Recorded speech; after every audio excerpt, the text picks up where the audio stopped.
It's the Knicks, Jets, etc. podcast with Alex Trateris, John Malika, and Ricey on the beat. Let's go.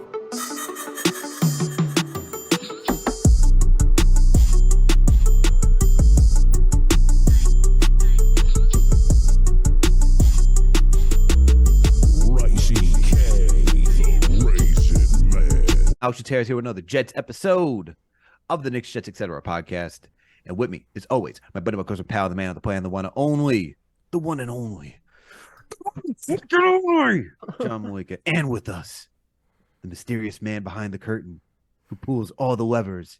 You think he's the Wizard of Oz, but no. He's just a guy like us. The one and only video producer, Greg. What up, Greg? What up, John? How are you guys feeling today? Dude, I Feeling feel good, man. Feeling good. Great interview with Connor Hughes on the back end of this podcast. Yep. Rewatched the Jets Patriots game today. It did not go as bad as I thought it was gonna go. Hated myself a little less, and at the back end is a little bit more excited about the Bills game. But I have some thoughts about Zach Wilson, and we have to discuss it a little bit. But how you guys doing? Living, man. Just living. As you mentioned, we had an awesome interview with Connor Hughes. I'm going to put it that. We had an awesome interview with Connor Hughes. So make sure to stick around and listen to that. But before we get into that, we're going to do a little Zach Wilson talk, do a little housekeeping, preview this Jets-Bills game, and then we'll get right into the Connor Hughes interview. So I'm doing well, man. You know, Knicks are 3-3. Everything's fine. Greg, how about you? Dude, I'm doing good. Listening to the Knicks episode you guys did, I'm officially not panicked about anything. I think we're doing fine. I got my 45 over wins bet still rocking. I think I'm confident with that one. I think RJ's going to get it going a little bit, but we're here to talk Jets. I'm also not panicked about Zach Wilson, even though according to Connor Hughes, it seems like a lot more the fan base is. So we'll see, man. We'll see how it goes. But right now, I'm not panicked, even though we are playing the Buffalo Bills. I think a lot of people would be panicked. A lot of people should be panicked. We have Sauce Gardner. We have DJ Reed. We have a stout defense. We saw, Josh Allen, the Buffalo Bills, turn the ball over a couple times against the Green Bay Packers. We're better than the Green Bay Packers. So I think there's a lot of things to look forward to coming up this week. They're against the Miami Dolphins too, Greg. They're against the Miami Dolphins too, and it costed them. True. Yeah, for sure. But hey, just to do a little housekeeping first, let's get into this Jets talk so that everyone can get to the Connor Hughes interview. Little update. We traded for James Robinson last week before the Patriots game. This week, the Jets go out and make another trade. Nothing blockbuster unless you're Joe Douglas and his infinity love for fourth-round picks. He traded Jacob Martin and a fifth-round 2024 pick for a 2024 fourth-rounder from Denver. And Denver did this to help fill the void of Bradley Chubb, who got traded today to, unfortunately, the Miami Dolphins. Now, we're not going to go in deep into this trade. We did that with Connor Hughes, so we'll leave it to that. Just wanted to do a little housekeeping. But we're here for the main event, guys, because we all discussed it after last week's game, although we weren't all together to discuss it. John, you and Greg had the conversation. Then I had the conversation by myself and the listeners, and by myself still some more afterwards, because I was just stupidly aggravated having to watch and walk down the street and couldn't wear my Jets gear this past week, because I've been rocking my Jets gear out here in Boston, right? I've been rocking my Jets gear pretty heavy out here. I've been wearing sweatshirts. I've been wearing the hat. I've been wearing my snapback. I've been wearing green sneakers, bro. I've been doing everything to show that I am a Jets fan. Not one of you. Here. Huh? Not one of you. Exactly. I am from a better state, a bigger state, and a cooler state with the best city in the world, all right? Let it be known. Unfortunately, I couldn't rock any of this gear this week because I know what happens. The last time I wore that jacket back out there, even when we had Fitzmagic doing wonders and we had a winning record, they were like, oh, you're a Jets fan? So I didn't even want to deal with the nonsense because I was going to be irritated. I may have swung at somebody if they actually did that to me. So I could not do it this week. But we have to get into this Zach Wilson conversation because it was ugly. Ugly. That's the best word to use. We're all here now to discuss it. I know we watched the film. We can now dissect it. John, I'm gonna kick it off with you. What have you learned? So, man, I was so pissed off at the game watching Zach Wilson throw those interceptions at the most inopportune times, right? And that was kind of multiplied with a muffed punt that didn't really go anywhere, but still annoyed me. The Greg Zuerlein field goal miss, that was huge. I mean, everything just went wrong, but it really was on the lackadaisical approach of Zach Wilson. Plus, I'm trying to get out of the parking lot at a MetLife. It's impossible to get out of there. People screaming at me for no reason. And I'm listening to Zach Wilson on the radio, and he's telling me he doesn't care about statistics, even though he threw 7 interceptions versus the Patriots, and it's too old to throw the ball away. So that makes me even more aggravated. At the same time, I'm also listening to Coach Salah telling me they love Elijah Moore. He's the best. We love him here. And Joe Douglas said that today too. Meanwhile, he had 10 snaps. All right, and one of those throws was a low throw, it was on 3rd down, and Zach Wilson underthrew it. And Moore was so pissed off. Which, I mean, he honestly has the right to be at this point. So what did I learn about Zach Wilson? He made a lot of good throws. All right, like he made a lot of big plays. Conklin, a bunch of times. He had a nice sort of Wilson. He made some good throws. He overthrew Tyler Johnson, which he's prone to do, right? And then I feel like Bill Belichick was kind of baiting him by making him roll out. It was kind of like blitzing. Yep. You could see that that it was overloaded on one side. And Zach Wilson was probably hyped. Like, okay, perfect. They're blitzing from one side. I'll just roll out to the right. And he's cutting off half the field. At this point, you got to throw. Everyone knows it's bad throws. You got to throw it away. I think he can improve. Like, I'm not off on Zach Wilson. I don't think we should throw him out. I think he could still be a good quarterback. But at the end of the day, we just need him to be Mark Sanchez. Literally. We just need him to game manage. Like Bart Scott today talking to Conklin on the Jets podcast. Like they used to have a red light, green light for Sanchez. Or like he couldn't change the play, or he had to throw, or he had to run it. Like, they're simplifying it all the way to the very, very basic, literally by lights, right? For Sanchez. I don't think we need to take it all the way down to that, but just be a game manager, man. Like when we were talking about we don't care about statistics and we're all hyped, and you were on the Elijah Moore, tour, I guess, right? To say we don't care about statistics, we just care about winning. I get it, but that's because you weren't turning over the ball. Like, we're not talking about your yards. We're not talking about your touchdowns. We're talking about your turnover. That statistic matters. That changes the ball game. Penalties and turnovers, right? Salah talking about we need to win in special teams. We need to run the ball, and we need to play defense. Jets do that, right? So what did I learn? I learned that Zach Wilson could win games with this team. He could be the quarterback. He can manage. He made the throws. He just made stupid decisions. I hated his post-game interview. I think Orlovsky was the man when he said he just needs to grow up. I 100% agree. But I think he will. And I think it's this week against his Buffalo Bills team. I love that Greg mentioned Sauce Gardner and DJ Reed. They're going to lock those two down. They're going to lock Gabe Davis down. They're going to lock Stephon Diggs down. Unless, Dawson Knox probably going to get a couple catches. But listen to this. Every time Quincy Williams has a bad game, he always bounces back. And he had a bad game last week with those 2 missed tackles. Rewatching those hurt my soul more than anything. So the Cam Johnson of the team. Cam Reddish. Cam Reddish of the team. Cam Reddish of the team. I mean, it is John Franklin Myers is the John Franklin Myers of this team. I don't even know how to put him, but he's frustrating as hell right now. Getting these penalties. We get into that later. But I'm feeling good, man. I'm feeling okay. I'm feeling okay about Zach Wilson. I think he can be the quarterback this year. I'm not thinking Super Bowl. I'm just thinking playoffs. I think he can get us there. I think he's gonna beat the Patriots. I'm telling you right now. I think they're gonna come back and they're gonna beat the Patriots in New England because the Jets after a bye week they got embarrassed this week. I legitimately think they got embarrassed. Like watching them. Oh, for sure. And we only lost by 5.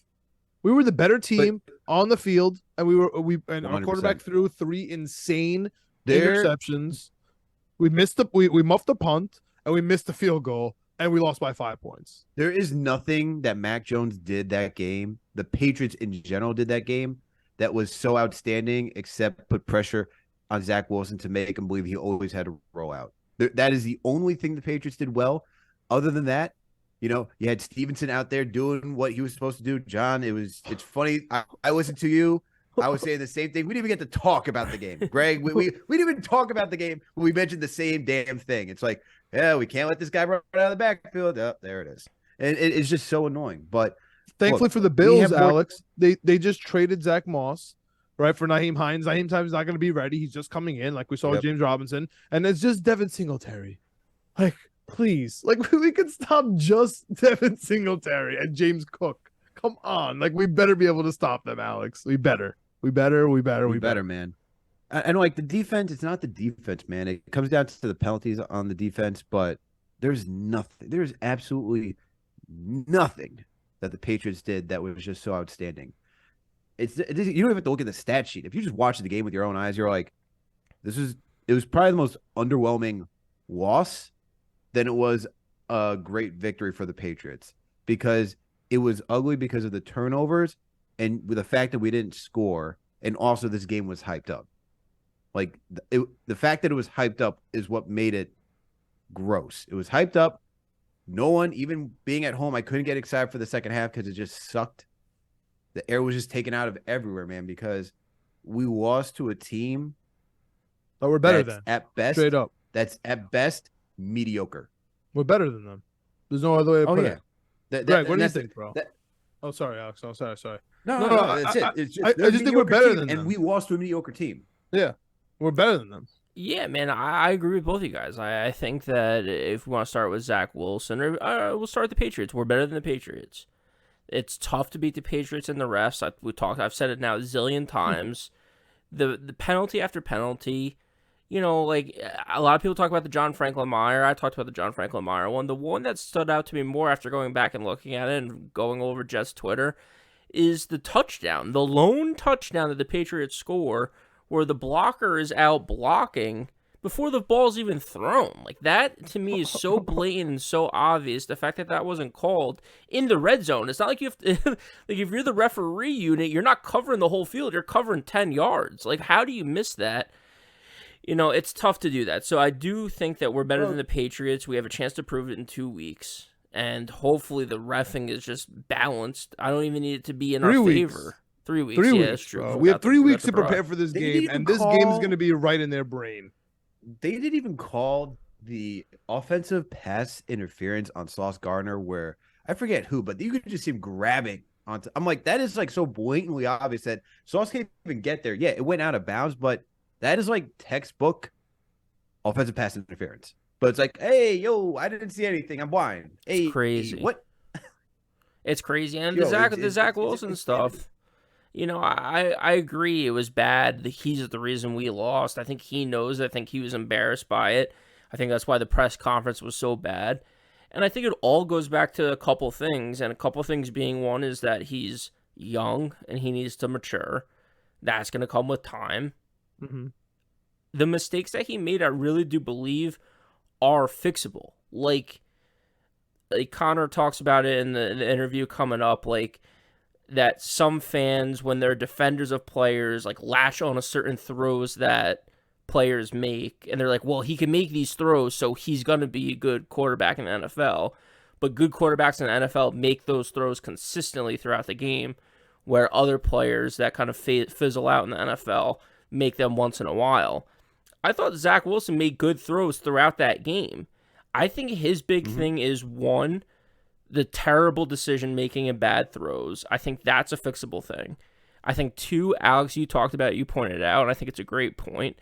The unnecessary scrambling that he does when maybe he's under pressure, but a lot of times there was times where he wasn't really under pressure, where he could have stepped up in the pocket and tried to make a play, extend the play a little bit. And he's many times he could have stepped up into the pocket. And it's not even that he's getting out of the pocket. It's that he's spinning and drifting back, and all of a sudden he's like 15, 20 yards back from the line of scrimmage. It's like, dude, where are you going? And then three, Connor talks about it too a little bit. When you go back and look at the tape like we did this week, there's players that are wide open. Mike LaFleur's offense is working.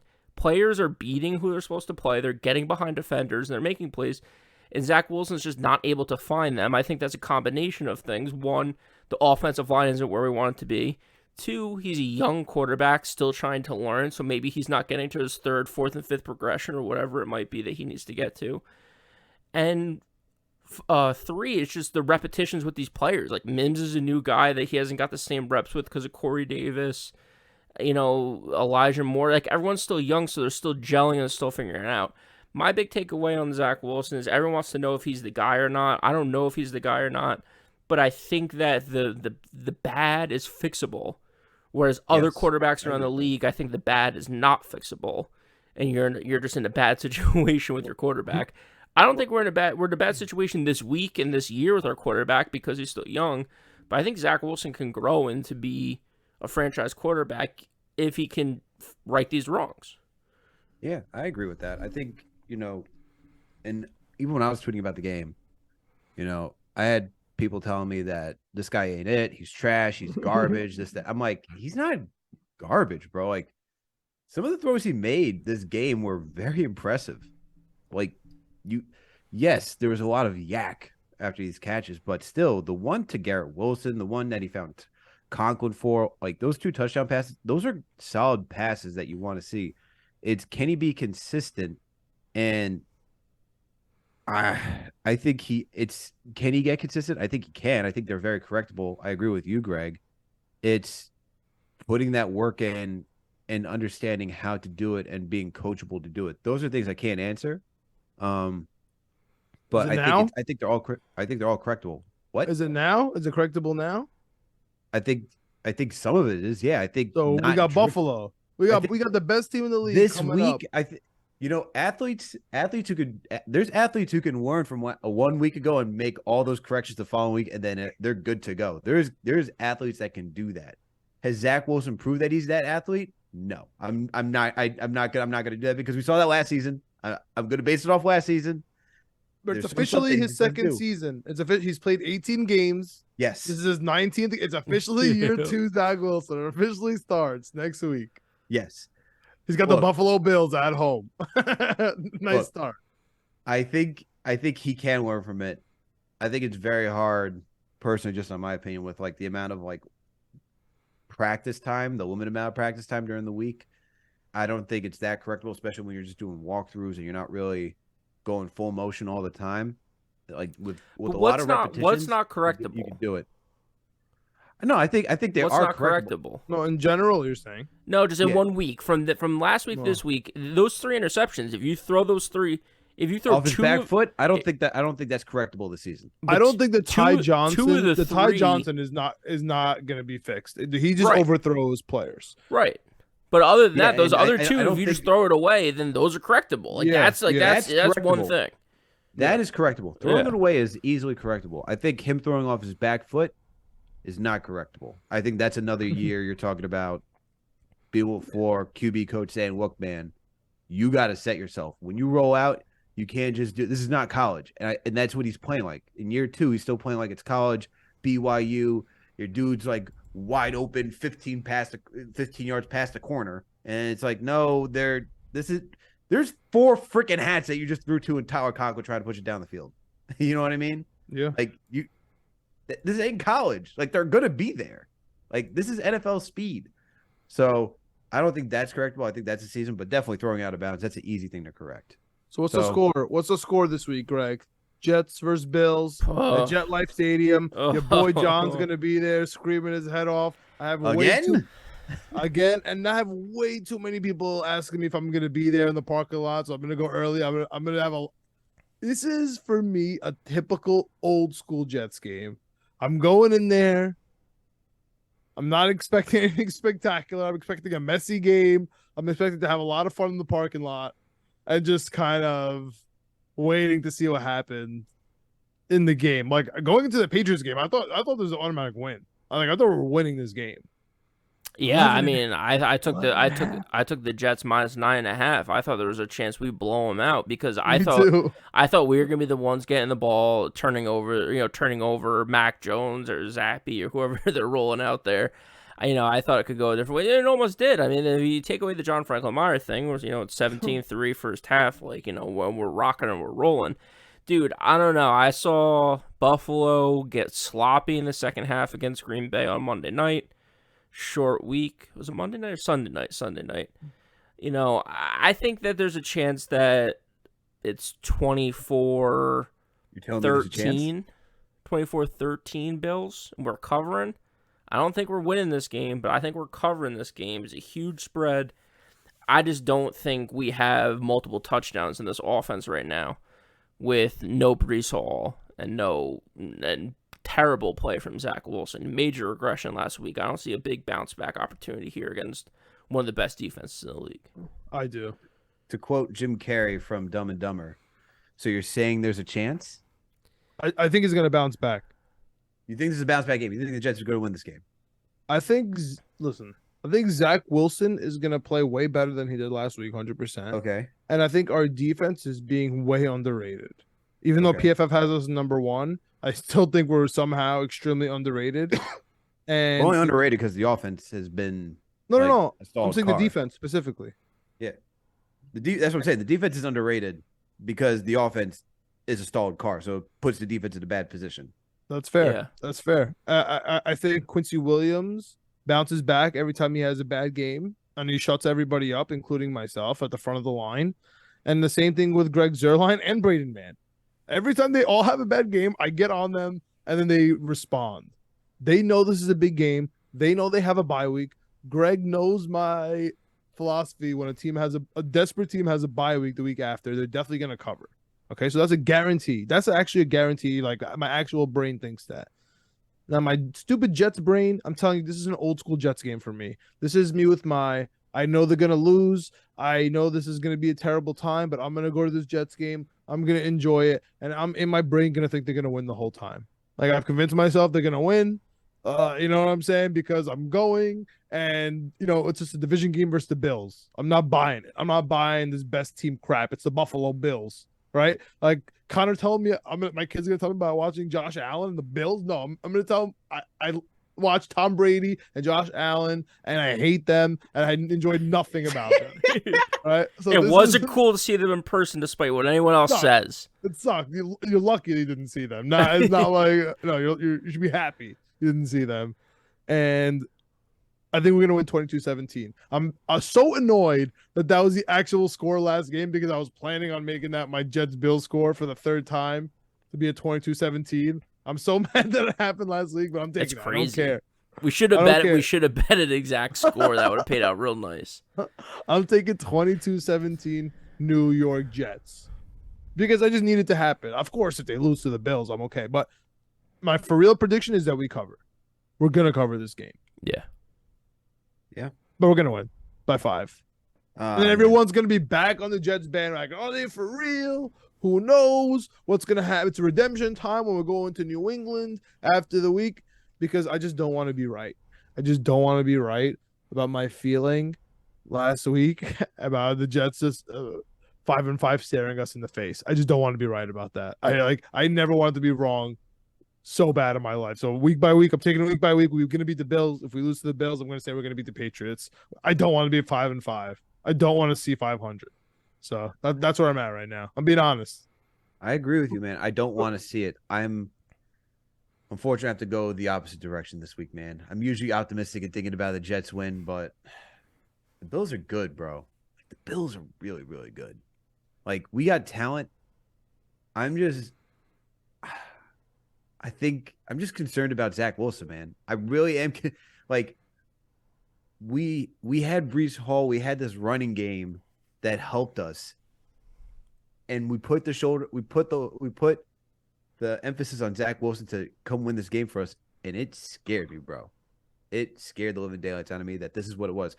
He's got talent. He's got arm talent. I'm just worried about the consistency. And Greg, brought up, like, is there anything correctable with this week? I think throwing out of bounds is correctable. The back foot stuff, though, I don't like, and just trying to force it. I don't know, man. I think he's still going to try to be that gunslinger, Brett Favre it up, trying to make things happen. I'm concerned with that. Sensitive name right now. Look, man, I guess it's sensitive name. There's a lot of players that are sensitive topics right now. I'm saying Brett Favre from the quarterback in the old days of Green Bay Packers. And you go Fitzpatrick instead. Fitzpatrick, he's a gunslinger too. Sure, let's go Fitzpatrick. Better yet, I got a better one. Jay Cutler. The gunslinger There that's you Jay go. Cutler. There you go, Jay. Cool. More controversy. Yeah. But anyway, I'm feeling. I think it's gonna be a close game. I think the Bills only win by a field goal, but it's Yeah. hard for me, man, to Tyler Bass. Ugh. hey, I have him in fantasy. So. But I feel this is a tough one, man. I want to be wrong. I really hope I'm wrong because I'm with you, John. I do not want to go 5-5 into the bye, but No, it wouldn't be into the Tough, bye. man. We'd still be above 500. It But would then be it'd be five. oh, staring you're right. at You're the right. You're right. Patriots. Yeah, you're right. You're right. We'd be 5-4, but yeah, I would be. I'm more confident that we go into New England and beat the Patriots because there's some anger there. But Okay. What do you got I've for a had- score? I've What do had you got anger for for a two score? decades, bro. I've had the anger for 2 decades. That does nothing. Go ahead. What do you got for this Jets Bill score? how dare you, man? How dare you? Things could change, John. I believe in change. What do I got for the score? Give me a 24-21 score. Jets win? Okay. Bills win. I said Bills win. Bills Unfortunately, won. Okay, you're wrong. All right, you're wrong. good. I hope I am. Greg's Man. wrong. Jets win. All right. I hope so, man. I really hope so. But yo, everyone, thank you for tuning in. Make sure to stick around for the Connor Hughes interview that's coming up. But before you do that, make sure to hit the like button if you're watching on YouTube. If you're listening to on any audio platform, please make sure to subscribe. If you listen on Spotify or Apple, give us that 5-star rating. If you listen to us on Apple, please make sure to leave a comment and a review. And make sure to check out our other podcast that's partnered with Minute Media. Like this podcast is part with Minute Media and Fanside. Check out Winning Picks Weekly with John, producer Greg, and our guy and coach Chip Murphy. These guys got you covered for sports betting. All right. So stay tuned. After this break, we're going to be talking to Connor Hughes, beat reporter, covering the New York Jets and the New York Giants. I can put the Jets first because this man's been with the Jets, and we're Jets fans. You know how it is. We got the one and only, the magnificent man himself, Connor Hughes. Connor, how you doing today, man? How you feeling? I'm doing well, man. I appreciate you guys having me on. This is awesome. Thank you for joining us. Come on, we got a lot of questions. We appreciate your time, and we can just hop right into it, man. Look, trade deadline happened today. We know the Jets, they traded Jacob Martin and a 5th rounder to get a 4th rounder for 2024. And earlier last week, we traded for James Robinson. What do you feel about those moves right now for the New York Jets? Well, low risk, kind of low reward. I think, James Robinson, it was a need and a necessity. And he was in a situation in Jacksonville where he would kind of not played himself out of favor. He just wasn't seeing the playing time anymore because obviously the guy in front of him is a pretty damn good player. So he obviously wasn't seeing the touches that he was earlier. So the Jets were able to get him for basically pennies on the dollar. He's not Breece Hall. I don't think anyone thinks that he is Breece Hall, but he's somebody who's going to stabilize that unit, kind of give the Jets a nice little 3-headed attack there with Mike Carter, James Robinson. Then you'll have Ty Johnson kind of rotating in on 3rd downs and things like that, kind of like you saw against the New England Patriots. And then with Martin, it's just a situation where this is a guy who kind of just had fallen out of the rotation, right? I mean, I remember touching base with some of the Jets coaches after they had signed Martin, and they were pretty pumped up about him because they saw him as a very high productive player. Maybe the numbers statistically weren't there in terms of sacks, but his pressure rate was good. He disrupted the passer. But if you listen to how I'm describing Martin right now, I'm basically describing a poor man's Bryce Huff, right? I mean, that's kind of what he's been doing. So with Jermaine Johnson getting healthy now, with Huff being as disruptive as he is on pretty much just a 10-snap pitch count, pretty much when he's out there, there just really wasn't a spot for Martin. So this was an opportunity for the Jets to go in the 5th round, move on up into the 4th round, and just kind of get another little piece of the puzzle there for Joe Douglas to play with. But 2 low risk moves. Martin, obviously, like I said, improving their draft stock, and then with Robinson, a stabilization of the running back position. Do you think that 4th rounder that we acquired is going to be ammunition for next year or something else, or do you think that's just something the Jets and Joe Douglas plan on using in the future?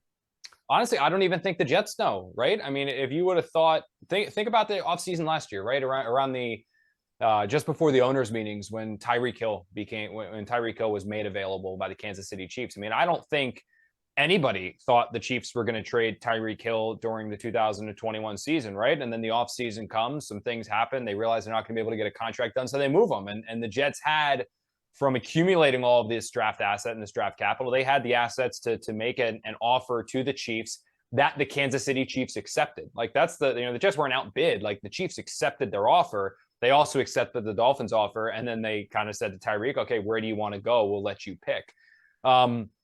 This 4th round pick, I don't know how it's going to be used yet. If Joe Douglas ends up using it in the 4th round, packaging it to acquire a player, I really don't know.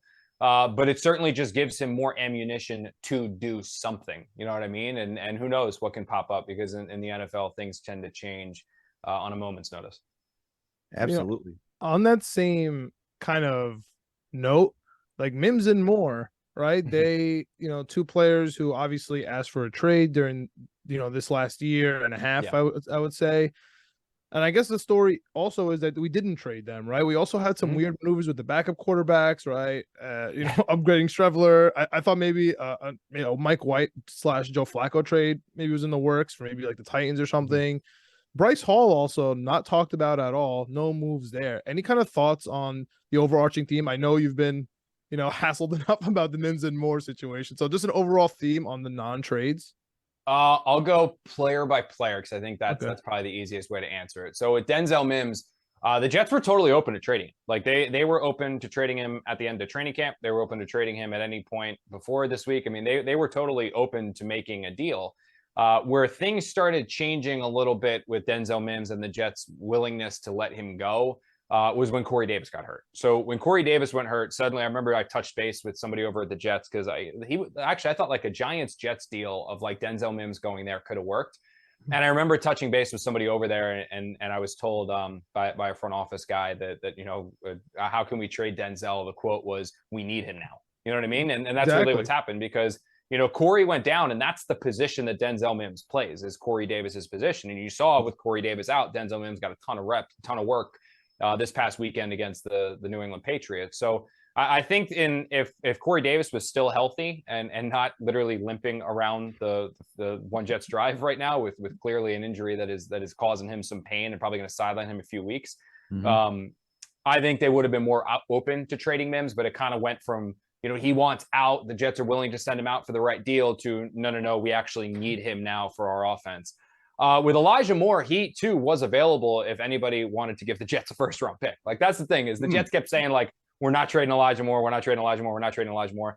Every single person has a value to Joe Douglas. Aside from a true franchise quarterback, there really isn't anybody that can't be acquired for the draft capital. But the thing is that no one was going to give the Jets a 1st round pick for Elijah Moore, which is why the Jets said, yeah, Elijah Moore's not going anywhere, we're keeping him. So teams called on Elijah Moore, the Jets answered the phone, and they were like, yeah, if you want to give us this, we'll give you him. And every team was like, yeah, well, we're not. So Elijah Moore clearly was staying with the team. So that one was one that was done. Who were Bryce Hall. Everyone always asks about Bryce Hall. Like, I feel this is like, he's not really that good.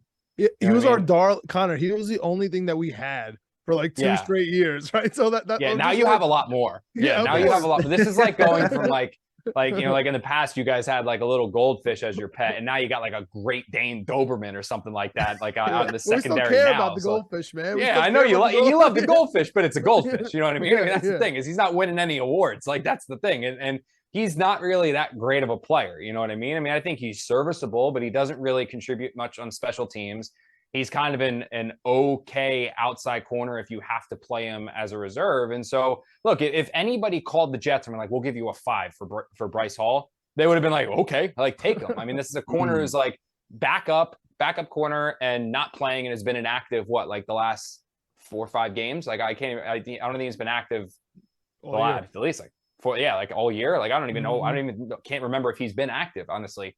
But like, he's not active, he's not playing. So if anybody wanted him, the Jets would have given him. The thing is that like, nobody was trading for Bryce Hall. Like that, like that's like, I remember I saw a report out there that like Jets open to dealing Bryce Hall or something like that. I was like, yeah no shit. Like, I mean, the corner who's inactive, like, if you want to give me a draft pick for him, like, yeah, I'll accept that. Like, that was kind of common sense, not like groundbreaking, whatever. So I think with him, it's just something where like look, no team that's going to give up draft assets for him. Like, you look at what some of these players go for. Like, I'm more in the boat of like, I think draft picks are so overvalued and so overrated. Like, I'm more team what the Rams do. Like, if you can trade a 2nd round pick for, say, like Von Miller, like, or 1st round pick for Von Miller, it's like, if you told me I was going to get Von Miller in the draft for 2 years, I would do that in the draft. Like, I would get Von Miller production in the draft. I would draft that in the 1st round. So if you can guarantee you're getting it with a trade, just trade the damn pick. Like that's my stance on it all. But like, so you would have traded for Bradley Chubb for that first rounder, like that Miami. No, did? not him. No, not the only reason I say no to that is just because the defensive line's loaded. But I would have traded for Tunsil. Like I would have done that. Like I would have given the first for Tunsil because in my opinion, he's 28 years old. He's a pro. I don't know if he's been an all pro yet, but he's a Pro Bowl level left tackle, and he's 28.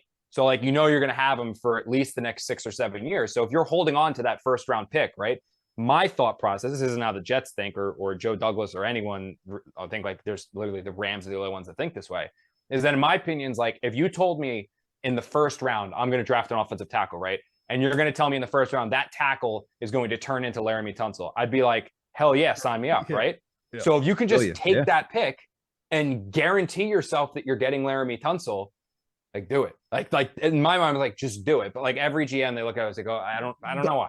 Double the assets. That was like that. Double the assets, right? Because you give up the first round pick and then you pay him your salary, and now you're kind of just stuck with one guy. And then he gets hurt. And now, now you're the New York Jets. Like that's what it all comes back to. Ouch. Yeah. But that on that point, though, Connor, that kind of leads to my next question because you mentioned it on SNY today, where you noted the Jets were not going to make a major move because they're not a move away. So where do you think this team stands then if they're not ready to do that? Well, I think they're a playoff contender right now, and I think they have a chance to make the playoffs. I think that's probably what I would say is that they have a chance to make the postseason. I don't think they would get out of the first round of the playoffs, right? Because that would put them in line to play the number 2 seed, right? Theoretically, well, depends. If we're not 7th. At first we were all about we just needed the Jets to be in the hunt. Like we just want meaningful games, just like everybody else. Well, that was when they were going to start the year 3-5, not 5-3. Like, exactly. When you win 5 games before the bye during what's supposed to be the brutal part, shit changes, man. Like now it changed. Like now you're talking playoffs. So like I don't think they'll win a playoff game, but there's like no one that you could add with the exception of like this is not a Zach Wilson insult, but unless you could go out there and get like a Josh Allen or a Aaron Rodgers or a legitimate stud franchise quarterback, that's the only thing you could put on this Jets team and be like, oh, okay, now we're a contender. But the Jets, obviously, that player is not there. Like you can't go and acquire that player. He's not available via trade. So it's like there's no one player that was going to be out there for them to go grab that they believed would take them from competing for the playoffs, hopefully getting in the playoffs if Zach Wilson improves his play, to Super Bowl contenders. So in their mind, it was like, instead of like trading multiple picks to go get one guy, let's keep our assets, keep developing the youth, keep developing our coaching staff, and try to get into the postseason. And then next year, use those draft picks to round out the roster. And maybe at the trade deadline next year, the Jets we can make that statement. They are one player away where you could see them make a splash move for like Christian McCaffrey, like that kind of a splash move you could see them do. Okay. Speaking of our main man, Zach Wilson, I mean, we can't hold on any longer. Oh yeah. We as Jets fans, we were super hyped going into the season. Last game, I'm curious about your thoughts about how MetLife was from your perspective. But everybody, including Jets organization, working on getting the fans in, working on that pregame. It was loud in that first half. And of course, it was pin drop silent in the second half because we didn't score. Like that's a part of it, right? So it's not only on us being quote unquote bad fans, like everyone, like Chris Sims. Oh, you guys are great fans. No, that's bullshit because they hyped you all up and then you lose. Like you can't. That's the tough thing of like you go like be in your seats. And I was all for it. I was fine with it. Like, but the tough thing about when you're saying like be in your seats an hour early. Scream, be loud, bring come out in a Bane mask, CJ Mosley. Yeah, the fans did. Like the fans brought it. The Jets didn't bring it. Like the offense, aside from that drive, the 6-play whatever drive where he hit Conklin, the offense didn't bring it. The run game was non-existent. Zach Wilson had some flash plays, but was bad. The offensive line wasn't great. Like the Jets weren't exciting. They had like 10 points in the first half, right? I think that's what they scored. It was 10 points in the first half. 10 points. Yep, it was 10 points. Yeah, so but you also like included a muff punt. Yeah, so it's like you beg your fans to bring it. The fans do bring it, but then you respond with kind of a dud or a dud. You know what I mean? So it's tough to like make that argument. I don't blame the fans for that. Like you hype them up, and then it's like you hype me up for this, like that kind of a thing. Yeah, it's crazy because the defense is top, man. The defense is top notch, and of course we get the annual. Patriots at MetLife with an insane call, right? We have Austin Seferian Jenkins. We got last year with the forward progress. fumble, and now we have this, the pick six that wasn't. And this is 2 pick sixes right in front of my eyes. I know it doesn't matter. In front of your eyes too, right? Remember in Green Bay, right? That should have been a pick six. We're all going crazy. But for me, the defense is doing so well. Special teams had a bad day. But for the Jets offense you turn the ball over, fine. I don't love it, but fine. We gave the Patriots 6 points with no first downs. It's unbelievable. But the way those interceptions happen, I know Zach Wilson's annoyed about it. I know everyone's annoyed about it. I know they wish they had the throws back. But to be honest with you, like, I'm trying to get out of that parking lot, right? We're all pissed off leaving MetLife, and we have the Jets' 5th quarter on, and we're listening to Zach Wilson's presser, and he's just like, I mean, you were there and you're part of it, but he's saying it gets old throwing the ball away. It gets old, like, That's wild. This feeling that we have, that's what's getting old. Wild statement for a quarterback to say. I'm getting tired of throwing the ball away. You know what was more wild though? Like, to me, like, listening to it, it wasn't even like that was like, here. I mean, I appreciated the honesty, like 100%. I appreciate, because he was very, very honest with that, like saying like, dude, I'm getting bored doing it. But what I was kind of more like in my head, like, ding, like, that's weird, was when he kind of just brushed off the first interception, like, oh, there was nothing wrong with that one. And then just like the second one was like, I just need to throw it more out of bounds. And the third one was, I was just trying to make a play. It's like, that first pass was bad. Like, he falling, like, he was kind of like off his back foot, sailed it way over Ty Johnson's head. That wasn't like a play where like it was a 50-50 ball, or the DB ripped it out of a receiver's hands, or like just an insane diving pick. Like, that was a shitty throw too. Like, that was a very bad pass. And it was just like, oh, there's nothing wrong with, like, basically, I think he literally said there was nothing wrong with that one. He did, yeah. Like, and that's where I was like, man, it was just, but I think that, again, this was one where, I mean, I think he went into this one expecting, like, excited that the offense was going to be opened up more for him with Breece Hall out.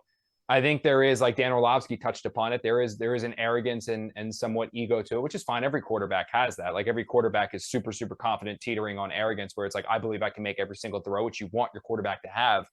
But to have that arrogance and go in and expect something and then just kind of get embarrassed. And I think Zach's rookie season obviously was not good, but there was a lot of like, well, look at this. This isn't great around him. This isn't this. It's first year. He's a rookie. He's learning. I think this was the first time where, and this surprised me a lot after the fact, is that I think this was the first time where he was getting almost universally ripped. You know what I mean? Like as reporters, like in New York, like, it's not uncommon to be critical of the quarterback or criticize the quarterback. But I think what surprised me in the aftermath of this one was that it was nationally he was getting ripped. Like, I saw like Judy Batista wrote a column about like time to question if the Jets have the quarterback. Kimberly Martin, ESPN National, she made a similar comment. Obviously, all of us that cover the team locally were making the comment. I mean, ESPN Get Up is making it. Dan Orlovsky's getting up. And I remember like I tweeted some critical commentary of Wilson during the game. And like when I criticize the quarterback, one of the things I'm always fascinated to do is go and look at the mentions of being critical of the quarterback. And what I can go back to is like Sam Darnold, right? Like, so when I would criticize Sam Darnold, even by the tail end of Sam's year, like by the tail end of Sam's tenure with the Jets, like those final couple games that he played, when I would rip him, I would go into my mentions and I would say it was only like 60-40, 55-45, still pro Sam or still anti Sam. Like, it was pretty close, anti Sam. Yeah, like 55-45, like anti Sam. We were part of that. We were part of that Yeah, whole. we were definitely pro Sam. There was a Yeah. large contingent of people that were still pro Sam, like super, super pro Sam. What I was stunned was in the middle of this Patriots game and after this Patriots game, it was like 70-30, 80-20 anti Wilson. Like, there was like an alarming number of Jet fans that were like, I've seen enough.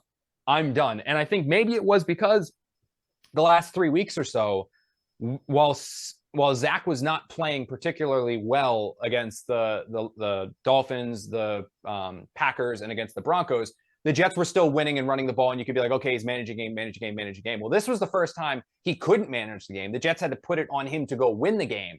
And he looked like that. And I think it was like, it really turned the fan base. I remember talking to a couple other analysts and being like, I'm very surprised that there's still obviously the people that are going to defend him and always going to defend the quarterback. But the number of people that weren't, I was really surprised by it.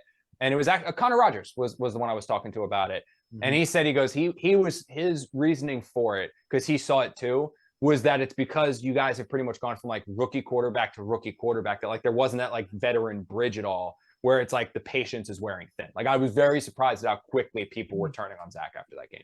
I also think too that it's the talent that we gave Sam. Like Sam Darnold had nobody. That offense is loaded, like, dude. Even without Davis, he's and that's loaded. the other thing. Zach Wilson actually has talent on this team. There's no excuse for him. So when you see a quarterback that's been touted as like, he's the number 2 overall pick, he's got this talent. We're talking about this crazy. We're talking about off-platform throws, which kind of irritates me because I've never heard that term before until Zach Wilson. And I'm like, what is this? But anyway, you have all this hype for him. And then when you give him all this talent around him, and you see it with Breece Hall, even though he was out and he's gone for the season, you see the offensive line that's still trying to manage. And it was even an offensive line issue, really. Like, sure, he was getting some pressure from the Patriots, but there were some clean pockets he could have stepped up into, and he didn't. He just rolled out and extended missing receivers that were for wide no open reason. too. Yeah, and he had some, and I think that's when you see that, and I feel like that's kind of adding on to it as well. Where with Sam Darnold, it's like, all right, he's got Kearse, Mims if he's available at any point, but for this, it's like, yeah. So it's like for this, it's like you have talent, you got everything you kind of need. And the plays are working too. Like I know a lot of people are ripping LaFleur, and I've seen that a lot too. When the receivers are open, that means the play is working. So like when you see like Denzel Mims open behind the defense for a would-be touchdown, when you see Garrett Wilson open behind the defense for a touchdown, jumping up and down, waving his hands, the plays are working. Like Zach's got to get it there. And I don't really know why he's not. You know Even what I mean? Elijah Moore last game on his one target, that was a 3rd down, and it was just short. You know what I mean? It was out and it was just short. It could have been an Elijah Moore catch and a 1st down. I mean, from my perspective, what's so frustrating, again, is how it happened. Like, it was lackadaisical. It was, you're throwing the ball away, and it's interception. Yeah. It's off your back foot. And then you tell me you don't care about statistics. You threw 7 interceptions in the 2 games you had versus the Patriots. How's that for a statistic? Like, that's all I think about. Like, you know what I'm saying? Like, when I'm showing up, that's all I think about. So we're trying to move on here. Like, we're Zach Wilson believers. Like, all we need him to do, man, at this point in time, just be Mark Sanchez. I never thought I'd say that in my life. I just need him to be Mark Sanchez, right? Just like as Bart Scott said, just punt the ball. Let's hit field goals. Let's play defense, and we trust you in certain situations. Yeah. So let me ask you this, right? We're moving on to the Bills here. Yeah. Do you think that this organization, like, you've been around the Jets for, let's say, a decade, like, do you think this organization that's has? Scary, but yes. Yeah, right. Do you think that this regime has the wherewithal to, like, they're on such a high, an unexpected high, and then they fell off a cliff, right? Like, the Jets fans are pissed. The team is annoyed. Everyone, it's all over. It all imploded in 1 week. And now we go up against the best team in the league at home as double-digit underdogs. Like, do you think that the Jets could get up for this game? And how do they do that? I'm sure they'll get up for it. I mean, it's because you're playing the best. So every single one in the locker room, I mean, they want to go toe-to-toe with the best. I mean, they don't look at it saying like, oh my God, it's the Bills. They go look and say, let's go beat the snot out of that mother effing Bills. Like that's what they look at. And now, like, I don't think there's any animosity towards Buffalo like there's animosity towards the Patriots. Like, I think the Bills are a pretty classy organization. They're a pretty classy team. Like, it's not like they ran the score up against the Jets last year. So I don't think there's like that bitter, disgusting rivalry. But I think they're going to get up to go after them. The problem is just that there is like such a stark difference between the two teams. I mean, Josh Allen is all world. Like, I think he's the best quarterback in the NFL right now. I mean, I don't think that's that of a hot take. Like, I think he's better than Mahomes. I think he's playing better than Herbert, obviously better than Rodgers and them. So you're going up against the best quarterback in the NFL, who has a good offensive line in front of him, weapons in the backfield, arguably a top 3 receiver in Diggs out wide. And then defensively, they're just every level has playmakers, whether it's in the secondary, whether it's at linebacker, whether it's on the defensive line. I mean, there's playmakers everywhere for the Bills that it's just like the Jets just don't match up well against them. And I think it's going to be ugly for that reason, because the talent is so different. And I think the Jets are probably like a year and a half, 2 years away from getting to where the Bills are. I think they have players on their roster right now that will someday be like the stars on the Bills, but they're still so young. You know what I mean? Like Sauce Gardner needs experience. Garrett Wilson needs experience. Elijah experience. You know, Quinnen Williams still needs probably one more year to like really get there. Like they have good players that are going to be great, but the Bills have the players that are already great. You know what I mean? So it's going to be a tough, like Jets are going to get up for it. I just don't know how long they can withstand. Like you might have like a tough first quarter, tight first quarter, and then you'll just see Buffalo pull away because the one thing about the Bills is they're so well coached that they're not going to like lay down or roll over. It's not like they're going to look at this as a trap game. Like Sean McDermott's going to have them going. Yeah, it sounds about right. This is going to be I agree with you, Connor. This is going to be a difficult game. And I think I want your opinion, though. If the Jets are fully healthy, do you think it's still a full game like for all 4 quarters? Or do you think it'd still slip away? No. I just think this isn't a knock on the Jets. I just think the Bills are so good. Like I just really believe the Bills are just in a class of their own right now. Okay. I mean, they can toy with the best of the best. Like really, like they can toy with the best of the best. I mean, they would have beaten the Packers by 14 more points than they did. Josh Allen just threw some kind of like weird interceptions where he got arrogant, but I don't see this one being overly close. I don't. I mean, maybe I'm wrong, but like I think it's going to be so stark, and it's the Bills have the tendency. Here's what the Bills like offensively, I think the Jets can at least fight the Bills offense. Like I think it's not like I don't think the Bills are going to drop like 45 or 50 on the Jets.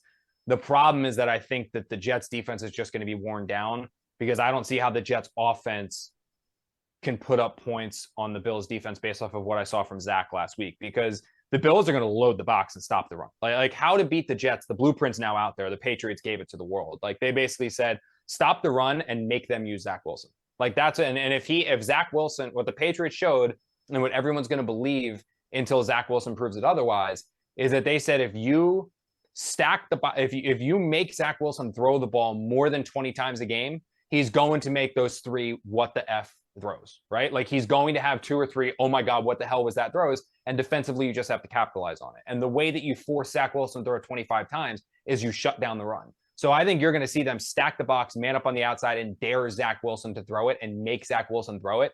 And if we're going just off of what we've seen the last every single quarter, except for that 4th quarter against the Steelers, you can say like, that's not going to bode well for the Jets. So if the offense is going 3 and out, or the offense is turning it over and the defense comes out lights out and say they force a 3 and out, or they force like 2 straight Bills punts.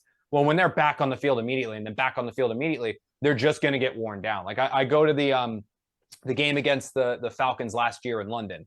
The Jets had a chance to win that game, but by the time you got to the 4th quarter, the defense had basically played 2 games worth of snaps already. Like they were exhausted. So the Falcons were able to go right down the field when they needed to go right down the field. That's what I think could happen just quicker against the Bills. Like it was already be tough to limit this team to like 20 points, but if the Jets had like a good offensive attack and their defense, I think they could keep the Bills to like under 30, like 24 right around there. And then if they score 28 or they score 27, they could win. The problem is that, well, I think you can get that defensive effort early. I don't see the Jets offense moving the ball enough, and their defense is just going to get worn down. And that's when you'll see the Bills just kind of there's the potential for the Bills to kind of blow the doors off. Yeah, man. I mean, here's the thing. Even with the best of the teams, like with the Cincinnati, and let's just say with New England, the defense, held up. And the issue was the penalties, right? So, I could be the tinfoil, hat Jets fan. Every time the Patriots come through, something weird happens. We go to Green Bay, they don't call Breece Hall getting hit, 5 yards over the sideline, right? It's just, is it a discipline thing, or is John Franklin Myers, getting that rough in the passer against Cincinnati, which turned into points, or the rough in the passer this game, which obviously negated a pick 6? Like, is this a discipline issue? One last year too. Yeah, I think with JFM, he's just got to be smarter. I think this is 3 now. Like I'm fairly certain he had one last year. Had one last year, had one against the Bengals, had one against the Patriots. And I know like you can say like, oh, it's a little ticky-tack, or, could it have been thrown, could it have not been thrown? There's still the argument to be made of whether that was a penalty or not. And I've seen the replay. He definitely hits him after the ball is thrown. Like he pushes him after the ball is thrown. And you want to say like, oh my God, how are you going to call that? Well, yeah, you can make that argument, but also Franklin Myers, JFM, put the referee in a position where he could. Like once you see the ball go, just don't hit him. Just don't. And once the ball is out, don't hit the quarterback. Right? It wasn't going to be a sack. The ball was gone, and then he pushes him forward and like launches and pushes him forward. Like just don't do it. Like you put yourself in a position where the referee can make that call. Okay, He but put himself in a position. What about CJ Mosley going in for a tackle and Mac Jones literally putting his head down and CJ hitting it with Well, his that's shoulder? just protecting a quarterback. That's just like- that's 2020. Okay. That's NFL 2022. I agree. Okay. I agree. That's a bullshit penalty, but it's also 2022. Like so it's so 2022. So you don't think it's a team discipline issue, right? You're saying maybe individuals. I think it's maybe... a JFM. Yeah, I mean, you don't see Okay. Quinnen doing that shit. Like Okay, you don't see like Sauce or Whitehead or like, I mean, there's no one else. It's JFM's. Like I think they're like, you obviously will have some penalties in like the secondary and some things that just don't go your way, like the CJ one. Sure. Like there was nothing else CJ Mosley could have done, but still you have the contact to the head and it's 2022, so the flag's coming out. Like that's just the league that we watch now. Like that's just the league. You know what I mean? Yeah. But I don't look at the Jets as like an undisciplined. When Todd Bowles coached this team, that was an undisciplined team. Like that was an undisciplined football team. I don't look at that with this Jets team at all. Like I don't see discipline as an issue for them now. All right.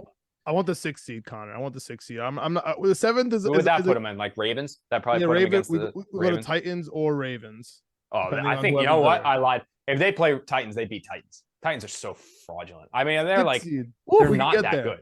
We can get there, man. 6th seed, we could 6th seed, we could win an actual playoff game, which I mean, that's all I'm praying for. Well, think about who else would be in the running. I've looked at the NFL. It's crazy how bad everyone is. So it's like Miami. it'd be Miami. So yeah, so Miami would be a wild card team. The Jets would be a wild card team. Cincy, yeah, because they won't catch the Ravens. So yeah, those would be the 3. Yeah. So the Jets would have Colts and Chargers. The bad thing is the Jets aren't going to have. Well, they would have the tiebreaker on the Dolphins, I guess. But I think the Dolphins are just going to win more games than the Jets. They're really talented. I think your issue is going to be not having that tiebreaker against the Bengals, which probably puts you at 7, not 6. But who knows? That's what we're praying for, man. That's what we're praying for over here. We came into the season hoping for in the hunt. Now we're in playoff talks, so I'm just happy about that. Yeah, it comes down to Zach. It all comes down to Zach. If Zach is average, if Zach finds some kind of potion at during the bye and becomes average, then yeah, you absolutely have a chance to be 6. The problem is that if you have the Zach Wilson against the Packers, the Zach Wilson against the Broncos, and the Zach Wilson against the Patriots, or even the Zach Wilson just against the Packers and the Broncos, if that's your quarterback for the rest of the year, you've got a problem because you don't have Breece Hall to save the day anymore. Like you had a superhero in the backfield with Breece Hall that like you just give the guy the ball 25 times and he's going to break 1 or 2 of them. Like that's how good he is. He's just like, he's going to break 1. You know what I mean? Like that's what's going to happen with him. He's gone. And Mike Carter is like a solid player. He's not great. And James Robinson's a solid player. He's not great. You don't have that threat in there anymore, which puts the pressure on the quarterback. So Zach can't really hide behind Breece anymore. He needs to be better. And if he's Broncos, Packers, Zach Wilson, like they're going to have problems the back half of the year. Patriots, they're going to have problems back half of the year. He needs to just be average. Like that's the baseline we got to get to, is just an average quarterback. Worry about being superstar, great, good after that. Just be average. And that's when the Jets can fight for that 6th spot. Do you think he can get to being average? He can do it. I think he can do it, man. Do you think he can do it? I don't know. I mean, you got to go off what you see, right? And I know that like I know in practices it hasn't been pretty.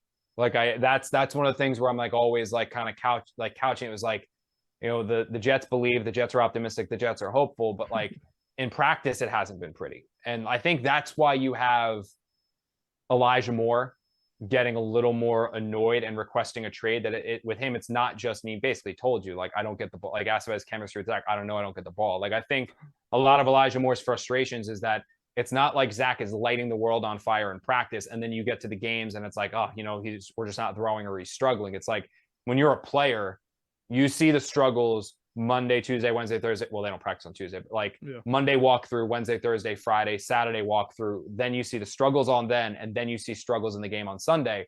That it's tough for a player to be like, what the hell? Because it's not like, okay, it'll just, you know, I think that's what you're battling right now. But you also have some players that just don't practice well that then turn it on in a game, right?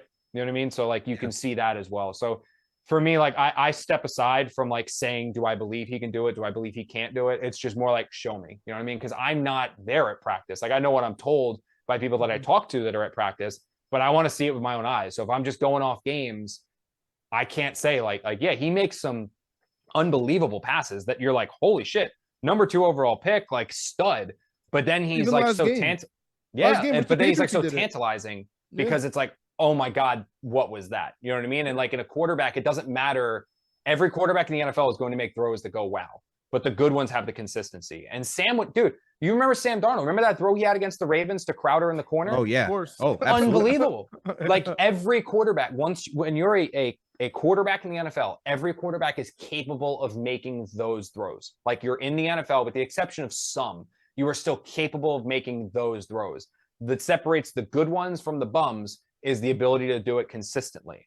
And I haven't seen Zach do it consistently. You know what I mean? Like fans cling to like the one or two throws, but when you're a realist and you have to look at like the reality of the situation, it's you need that consistency. And I haven't seen the consistency from Zach yet to be like, absolutely. But I've seen enough good throws to be like, give him more of an opportunity, because if he does find that consistency, the guy's going to be a freaking stud. But like, I just got to see more of it. All right. If that makes sense. Yeah, that makes total sense. But Con, I'm going to ask you another question because, you know, you moved on from the Athletic to now covering the Jets and the Giants. Is there a difference? Like, have you seen a difference between like covering both teams, like how media interacts with the teams, or just like the fan bases?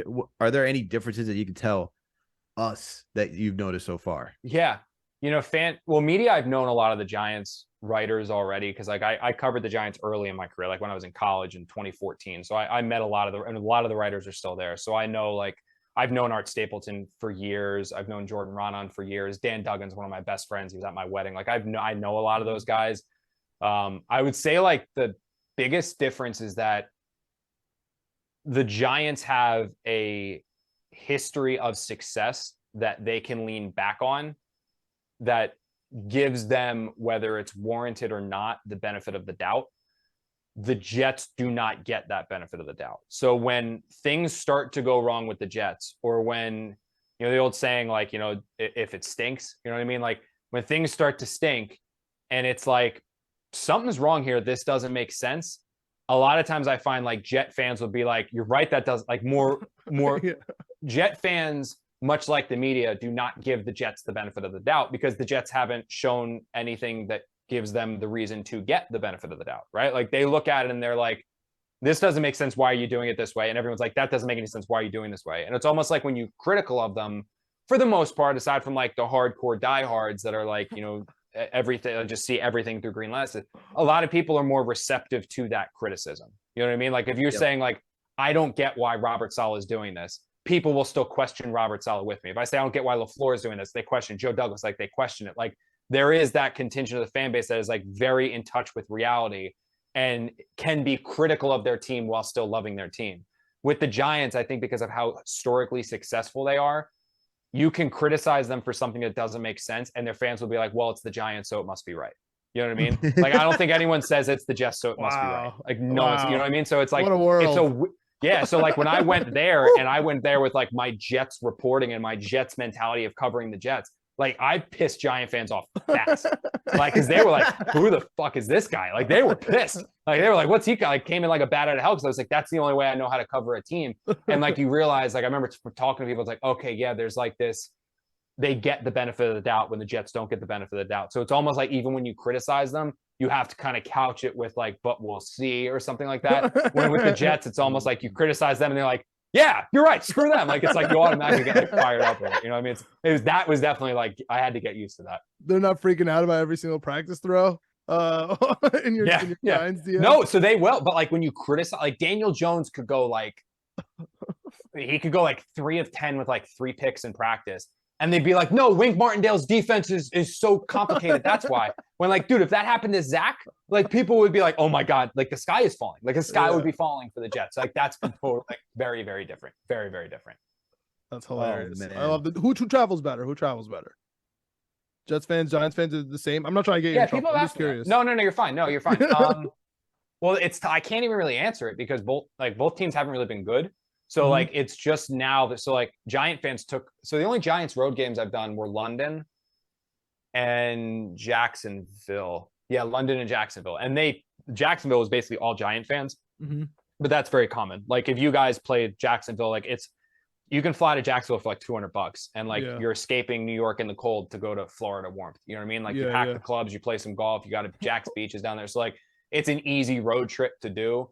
So I haven't really I'm curious at like, I wasn't in Seattle. I was covering the Jets this past weekend with the Patriots. So I wasn't in Seattle. I was curious like how many Giant fans would be there. So I honestly can't really comment on that. But there's been a lot of Jet fans. I have noticed that. Like I can't I haven't covered enough Giants games to answer from their perspective, Yeah. but I have seen every road game I've done for the Jets, like in Green Bay, like they were packed. Like there were It a was lot crazy. of Jet fans there. There were Yeah. so many Jets fans in Green Bay. How about the London? Who showed out better in London? Jets last year or the Giants this year? Well, it was tough. The Jets definitely, but I think the reason for why there were less Giant fans because that was the first time Green Bay ever played in London. The Giants had played there like 2 other times, so Packer fans flooded there. But I think it was more because I don't think that was a shot. I don't think that was a problem with like there were a decent amount of Giant fans there too. I just think because it was the first time the Packers were there, that Packer fans just scoped up the tickets. Like they were like, oh my God, we're going to London, let's do it, kind of a thing. You covering the Jets this week? Mm-hmm. Yeah. So Giants are on the bye. So I've got Jets this week, Giants after that. So I've got Jets. I had Jets, Patriots, Jets, Bills, Giants the week during the Jets bye, and I can't remember who I'm covering the week after that. I gotta look at my schedule. Are you coming back? We have the Bears and the Vikings after. Well, you come Revis Day. You'll probably be there for Revis Day. Probably, yeah. Yeah. I think I don't think the Giants are. Maybe there's. I think the Giants actually have a Washington game in there. So I think I'm going to be there. Unfortunately, that stadium sucks, but I'm going to be there. And whenever Thanksgiving is, I'm in Dallas. Well, actually, I got both games that weekend because I'm in Thanksgiving for the Giants game, and then I have the Jets on Sunday. I'm glad we showed out. I'm glad you guys noticed that we showed out this past game. The Miami game was really loud too. The Miami game was one of the loudest games I've been at MetLife as a Jets fan in so long. And this one was good too, at least for the first half. So I'm glad you guys are noticing this Bills game. There's gonna be a lot of Bills fans. I know that for a fact. There's always so many Bills fans, but should be fun, man. I'm looking forward to it, I guess. Yeah, I would. But let me ask you this, Connor. If not, I mean, you're going to be there in person. I mean, honestly, this is kind of I don't think it's a shitty thing to say, but it's like the one thing I've always really liked about this job is sometimes you get a chance to cover teams, or in your case, go to games where you see special. Like when the Bucks played the Jets last year, like getting a chance to see Tom Brady for probably the last time. Like it will be kind of cool to in person see Josh Allen. Like I know he's the Bills and it's a rivalry. No. I don't want to hear that, Connor. But, I don't want to hear that. But you know what you have to do when you have like kids someday, like and Josh Allen is on this trajectory. They'll say like, "Oh, Dad, you ever see Josh Allen play?" And unfortunately, your version of it would be like, "Yeah, I watched him kick the Jets' ass." And blah, I don't want to. But like, if my kids ask me about Connor, Josh I live Allen, in Boston, if they ask me about man. Tom Brady, like we're gonna have to fight. And now like. I lived in New York for like 25 years, born in Westchester, White Plains for 25 years. Now I live in Boston. I moved out here for school and whatnot. And I don't need any more Tom Brady. I don't have to be like, oh yeah, I got to see this. We don't care. We don't care. All right. But you know who else has to feel that at Madison Square Garden? The New York Knicks. Oh yeah. I haven't watched a lot. I know I haven't watched a lot of Knicks this year. Oh really? NFL season. I've caught him like I caught Brunson's massive game. I watched that one. Okay. And I watched one other one in the opener. So I watched some Knicks. I just haven't watched like every game. Like I haven't been caught up just because it's middle of NFL season. Once NFL season ends, that's when I'm like, boom, basketball time. Any quick take on this Knicks? Are they gonna make the playoffs? My thing with the Knicks, man, is it's like sure I mean they should definitely make the playoffs or play it. I mean they should make the playoffs. It's like they're not going to win. Like it's not like you're not going to win anything once they get in there. You know what I mean? Like what's your hope is like you win a series. My biggest issue right now is the one thing I do is anytime the Knicks end and I don't get to watch the, I always box score hunt. My thing is and they're never going to do it. Obi should be starting over Randall. Like you should be playing Obi top. There we go.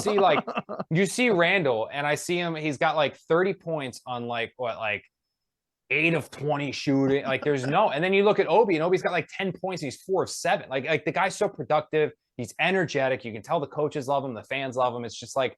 I'm over Randall. Like I'm over it. Like I know he's like, oh, he's playing better this year. Like I don't give a shit. Like he's just, I will go to Obi. Like I would be giving Obi a minute or at least go 50-50 split. Like there's no reason Obi should be playing like 10 or 12 minutes while Randall's playing every second of the game. Like that's, in my opinion, that shouldn't be happening. Obi should be playing more. But my thing with the Knicks is like, you can go the route of like tank. And they've tried to tank, but then you don't get the number 1 pick and then you're stuck in purgatory. Yep. I do like the direction where they're going, where they're just like, okay. We're going to fill out a good team and try to, with a good team, eventually attract the free agent. Don't just assume you're going to attract the free agent because we're New York, because that doesn't work in 2022.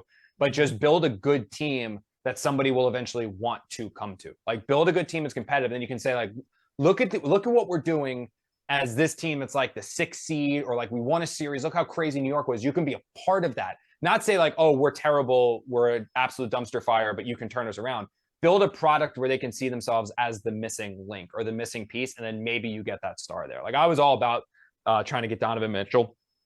I really wanted him. I didn't think he was the star, but I thought he was the one that would then attract the next one. And you would have the Brunson, Barrett, either if you left Barrett or lost Barrett, like once Randall was off the books, like you'd be able to then get like the star that would be like, I want to play with Brunson and I want to play with this guy and that, like, I want to go with like Mitchell. I want to be there with these group of guys.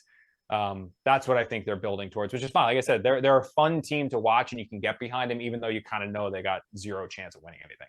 Oh yeah, there's a ceiling. It's a very low ceiling right now with this team. I mean, the one thing I think we're happy about is that we have a point guard for once. Yes, yes, that makes a difference. Jalen Brunson is the goods. I'm happy that there's somebody that can like control the pace of the game, find guys that are open, and it's not Julius Randle, trying to back somebody down after bringing the ball up past half court from the 3-point line and then spinning into multiple defenders. That I can get behind. I feel like, and I agree with you. I think we're in the right trajectory. We're 3-3 right now. If we make a play-in, I think that's for like, I think the play-in playoff like level right now is just for Tibbs just to keep his job. Yes, and maybe just to try to keep this team. I feel like if this team starts to go south, we're going to see a fire sale, in my opinion. I think you start trying to move Randall, Fournier if things start to go south. I don't think it'll start. I don't think it'll go south because I think they're good enough to not get to that point. Yeah. I think they're with Brunson and with Barrett and with some of these guys. I think the Knicks have a baseline of competence that they're not going to be that bad. You know what I mean? Like I'm not saying they're going to be studs or they're going to be like go on an insane run or even like the year they had COVID year with Randall. Like I don't see that, but I think there's just going to be a baseline of competence that keeps them out of like fire sale territory. Now I could see like them getting rid of Fournier and getting rid of Randall and stuff like that and still trying to dump those guys off at the deadline, but I don't think they'll try to dump them off because they're like, oh my God, everyone's available for our team. I don't see necessarily that. Hope I don't see that, man. If that's the case, you're like, oh my God. What do you think the win total for this season is? I don't know. Obviously not 50. I don't. You think low 40s is possible? Yeah. Yeah, I got 42. Yeah, that's low 40s. That's playoffs. That's playoffs. Yeah, low 40s. I think they should definitely be in the 40s. Yeah. All right, Connor. We really appreciate you coming on here. Yeah. The last question I'm gonna give you another last Jets question, a little weird locker room question. Who's the coolest guy off the field that we would never know is the coolest guy in the locker room that you just love to talk to? My guess would be the tight end room would be CJ Uzama and Conklin. They just seem like cool, chill dudes. Like, and they're from they're outsiders, so they get to kind of be chill about it. But I don't know from your perspective, who's just really cool? Who do you like talking to? Just like random players, just chopping it up. Yeah, so I love talking to Max Mitchell. He's a great one to talk to. Really, really enjoy talking to him. Mike White. I really like talking to Mike White as well. He's a great guy. Like he really is a great guy. Dan Feeney, another really, really good guy. Love that. Jermaine Johnson. I've really enjoyed getting to know Jermaine Johnson as well. Cool. And the one guy that every time I talk to him, it's just an interesting, really fun conversation is Michael Clemens. Like I really, really, really enjoy talking to Michael Clemens. Every single time I'm in there. Like I love him. And the other thing about Clemens too is a funny story about him. I talk to him all the time. Anytime I'm in there, I usually go over there and shoot the shit with him for a little bit. Cause I love getting to know him. Like he's just one of those guys where there's so much more than meets the eye. Like there's so much more than meets the eye. So I wore I told my wife about this. So I wore a sweater, like a Manila sweater, and over top of the Manila sweater, I had a vest on. And then I had my dark jeans and I had my boots, like I think my Thursday boots that my buddy had gotten me. And I went over and I just to talk to Michael Clemens, just shoot the shit with him and just kind of bullshit with him. We're talking for a few minutes or something like that. And then he stops and he like gives me the elevator, like the whole like look up, look down. That's scary. And he from kicks Clemens, back, man. kicks back and he goes, I fucks with your swag, my dude. And I lost it.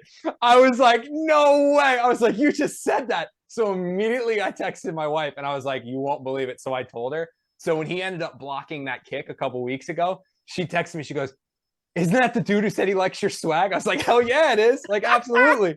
Yeah, I fucked with your swag, my dude. I was like, oh my god, Nice. it's the coolest thing ever. Yeah, it's the coolest thing a player's ever said to me. That's I was awesome. cracking up. Let's go.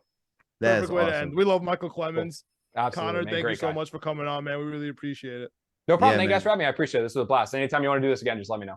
Appreciate it. Please let our listeners know they should know where to find you, but please let them know where to find you if you got anything in the works. Yeah, just Instagram and Twitter is two best ways. Connor_J_Hughes on both accounts. And then just like I said, just watch me, read me on SNY. That way I stay employed and I get a new contract in a few years. Let's go. No doubt. We got you, Connor. Don't worry. Yeah, Thank you I for coming appreciate on, you. man. Appreciate it. Thank you.